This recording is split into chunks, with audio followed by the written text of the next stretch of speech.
Quel est le regard de Joe justement sur certains mannequins qui ont tendance à être presque trop maigres? Alors du coup, là, ça sera pas le cas. Ce sera pas le cas dans le sens où, de toute façon, il y a des mannequins classiques, mais j'ai jamais, de toute façon, travaillé avec une taille 34-36. J'ai toujours été à contre-courant. Je me suis toujours battu pour avoir des mannequins en Suisse, même à l'étranger, avec des formes, parce que j'ai toujours travaillé dans cette optique-là. C'est comme bien, ça parce que du coup, tu t'adresses vraiment à la femme traditionnelle. À la femme traditionnelle, à tout le monde, et j'estime que la mode, ça doit rester quelque chose à portée de tout le monde. C'est pas réservé à une élite ou à une classe ou à un physique en particulier. Donc, ça me tenait à cœur de le faire, et cette collection qui s'appelle Red Velvet, elle est dédiée justement à Velvet d'Amour, qui avait participé à la Ferme des célébrités il y a quelques années en arrière, qui est un mannequin justement rond qui travaille pour toutes sortes de campagnes publicitaires. Et j'en dis pas plus sur elle parce que voilà. Et voilà. Et pour terminer la soirée, on aura donc la collection Neo Venezia. C'est la collection 2012 que j'ai présentée à l'étranger dans plein d'endroits, mais pas en Suisse. C'est ce qu'on voit sur YouTube avec les masques. Avec les masques, voilà. Et j'avais très envie de présenter cette collection en Suisse parce qu'on me l'a demandé, parce que ça me tenait à cœur, parce que ça a été ma première grande collection internationale. Et pour moi, c'était important de donner un aperçu aussi aux gens ici qui puissent en profiter. Donc voilà. Comme ça, on peut voir aussi un peu l'évolution de tes créations. Exactement. Comment tu décrirais ton évolution? C'est difficile à dire. Les matières que tu aimes travailler. Je pense pas dans mon cas, je pense pas qu'il faille changer pour évoluer. Beaucoup de gens associent souvent l'évolution au changement. Donc, quand je vois les designers qui créent ces deux collections annuelles, printemps-été, automne-hiver, des fois on change de style drastiquement. Et un followers ou un fan, il est très vite déstabilisé parce que peut-être que l'année passée, t'as adoré la collection d'un tel, et l'année suivante, ce qu'il a fait, c'est la catastrophe, t'aimes pas du tout. Et dans mon optique, dans ma vision des choses, j'ai vraiment envie de travailler sur des collections qui sont annuelles, donc qui sortent une fois par année. Et comme je le disais avant, pour moi, l'évolution, c'est pas synonyme de changement. J'ai pas envie de changer, même si je sais déjà que quand les gens vont venir voir le Prestige, ceux qui auront déjà vu Neo Venezia sur YouTube ou dans la presse ou à la télé, ou en boutique, je sais déjà que certains vont me dire une fois de plus, il nous sort son style baroque, théâtral, de la femme à paillettes ou je sais pas quoi. Et j'avais très peur de ça quand j'ai présenté le Prestige à New York. J'étais un peu terrorisé parce que j'avais un peu peur de ces réactions-là. Et finalement, je me suis dit mais le premier juge dans tout ça, c'est qui? C'est moi. Je dois pouvoir, moi, juger mon travail. Et si je juge que mon travail est bon, c'est que l'évolution, elle se fait. Et j'ai vraiment décidé de pas changer de style, de garder ce style, de changer de matière, de changer de forme, de changer d'autres choses, mais de garder un style à moi. Parce que c'est comme ça que je me suis fait connaître, c'est comme ça que les gens m'apprécient, c'est comme ça que moi, j'aime ce travail. Donc voilà l'évolution. Et ton style, alors, c'est justement, comme tu dis, un peu des paillettes, des choses qui brillent. J'ai toujours été attiré par ce qui brillait, donc il y aura toujours des choses qui brillent. Je me vois pas travailler des matières ternes. Il y a assez de gens qui le font. Chacun son truc, chacun. Le côté théâtral aussi. Le côté théâtral, chez moi, c'est hyper important parce qu'un vêtement, il y a le vêtement qu'on porte la journée tous les jours, mais j'estime même toi, que même quand tu t'habilles tous les jours, t'as toujours un petit truc théâtral. J'ai toujours un petit truc et voilà, c'est mon style, j'ai envie de le communiquer. Donc oui, théâtral, ce côté un peu ancien, j'aime toujours mélanger les choses, les techniques anciennes avec les technologies nouvelles. Ça a toujours été quelque chose qui m'a passionné dès le départ. J'ai toujours aimé fouiller dans les vieux patrons de ma grand-mère ou les vieux habits et puis reprendre des techniques de l'époque, les réadapter. Ça a toujours été mon truc, donc j'ai vraiment envie de continuer là-dedans. Et d'aller encore plus loin avec ce côté haute couture adapté en prêt-à-porter. Voilà. Et puis si on veut en savoir plus, il faut venir ce soir au défilé. Exactement. Il reste la place. Il reste encore des billets, exactement. Il reste encore des billets, deux catégories de billets. Je crois que les billets VIP sont déjà tous partis. On a plus de disponibilité, mais il reste de la place pour le show. Et la grande première, on va dire, de cette soirée, c'est aussi la première fois que j'organise une conférence de presse VIP ici en Suisse avant un show, le jour même. Et j'ai décidé de le faire parce qu'on a quelque chose de très nouveau cette année, c'est-à-dire qu'on va présenter en avant-première mondiale, avant de le présenter dans les autres pays, le court-métrage qui a été réalisé au mois de décembre.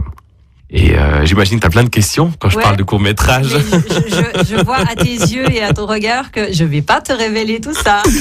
Mais je vais en parler quand même brièvement pour que les gens sachent, parce que ça sortira. Il y a un trailer qui est disponible sur YouTube. Si vous tapez Giovanni Lopresti, Le Prestige, vous trouvez le trailer qui dure 1 minute et quelques. Il a été lancé sur les réseaux sociaux, ça fait quelques semaines.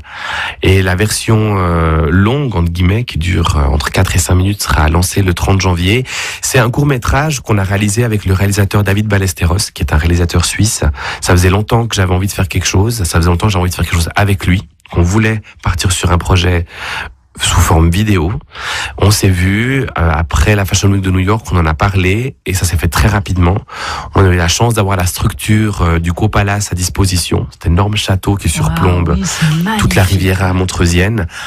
Et donc on a pu tourner quelques jours sur place dans ce Copalace. Donc on a déjà le décor.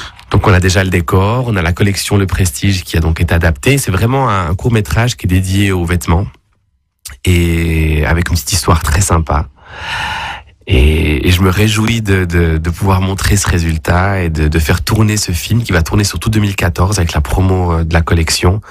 Et c'est aussi une façon d'être un peu écolo parce que quelque part, d'imprimer 5000 catalogues qui finiront de toute façon dans une poubelle ou classés dans un classeur avec d'autres collections ou rangés dans une cave ou dans un galetas. Et c'est quand même beaucoup de papier, c'est beaucoup d'argent aussi. Et là, du coup, c'est accessible. Voilà. C'est accessible à tout le monde et ça reste il n'y a pas de temps, il n'y a pas de limite. Même dans 10 ans, on ira rechercher cette vidéo et elle sera toujours là. Et c'était aussi un peu ça, mon envie. Le temps file. Avant de te laisser partir, j'aurais quand même envie qu'on parle un peu peut-être de mode.